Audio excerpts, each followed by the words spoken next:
Hey everybody, Dave from Design and Refine, and today we're going to keep it simple. We're going to talk about cutting boards, and sometimes when we're out people ask questions, and I thought this would be a good forum to actually talk about cutting boards and different types that are out there. So primarily there's two different kinds that you're going to find when you're out there looking. You'll find those that are edge grain, and so edge grain is made by taking multiple pieces of wood and actually gluing them up edge to edge, right? So they come up with a really nice look. Couple that we have kind of look like this. So you can kind of see different pieces of wood all lined up. Makes a really pretty look. You can put in different types of wood. You can see this one's got a little purple heart in it too. That gives you a really pretty board, right? The other kind you kind of see it from time to time is what's called an end grain cutting board. Same similar process, but instead of across this way, once you get your boards together, you're actually going to turn them so that your board surface is the part of the end grain, not the edge grain. So a board made like that will look like this. This is one of our smaller boards that we have. And some of our larger boards will look like this, right? So where you can see on the edge, you can see the grain is actually running this way, not across. So what does that mean? So if we look at an edge grain board, they're really pretty, they're nice to show, they're nice display pieces, but the wood grain is running this way. So if we take our knife and we're actually cutting on this board, we're actually cutting across the fibers of the wood. So wood is durable, so it's going to last, but you're really taking those fibers as you're cutting across them, they're going to start to fray, right? So your board like this, if you use a lot of knife work on it, it's going to start to wear over a period of time, okay? If you do a lot of chopping, then this might be a better board of choice for you, being an end grain. Because this, with your knife, you're cutting over, with the end grain of the wood. So if we look at this piece, you're actually cutting this way.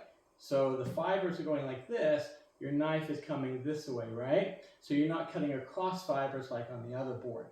So these will take a knife much better in that case. So when you take a look at one of these boards, it kind of looks like a butcher block, right? And so heavy, durable, strong in that aspect. And you can get a different look. This one's a little different wood on it, but you see the grain that kind of pops out in this one. So this one's got some hickory, some ash, some sapele in it, so there's a look there. This one here is cherry, maple, and walnut. So you kind of get more of a pattern with these. So it's kind of interesting. It really matters, what do you want to do with your board? Because they're both really nice. They look good. I mean, there's definitely a nice look to this board. There's a nice look to this board, right? But it's all in what's your purpose. Do you want something to be showy, to set out, to have different product on? This might be the better board for you to be able to do that. Maybe use it more as a charcuterie board, something like that. Again, it works well. Not going to stand up to a knife as well as one of the other boards. Whereas these are pretty versatile. They'll take a pretty good licking from a knife and keep right on. So really kind of what your preference is, what you like to do with your boards, and how you like for them to work. Both are pretty fast with a knife. I know a lot of chefs like a fast board. I will tell you, the butcher block is going to be your more durable from that aspect, but maybe, you get a little more pattern variation in an edge grain board. So really, what's the right board for you? Depends on what you're going to do with it. So there's always room in a home for both of these kind of boards, depending on what you want to do.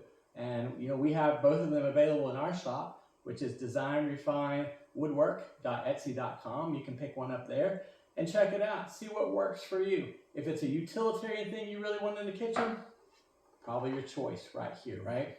If it's something that you want that you can use, but also looks nice out serving, this might be your board of choice. So think about it.